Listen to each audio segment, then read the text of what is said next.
Cada vez hay más personas en el mundo que sufren bruxismo. ¿En qué consiste esta patología?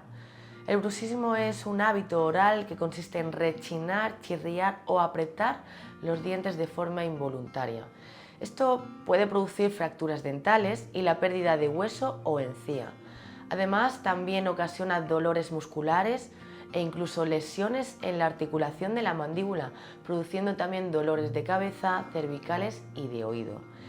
El origen de esta patología es debida generalmente al estrés. Por ello, existe un tratamiento odontológico que tiene efectos a corto y a largo plazo, que se llama férula de descarga. Este dispositivo es de un grosor específico para cada paciente y se deben realizar determinados ajustes hasta llegar a posicionar la mandíbula en la situación donde los músculos y ligamentos estén más relajados.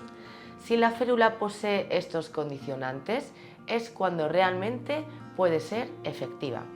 En Geodental seguimos esta sistemática para poder realizar nuestras férulas de descarga.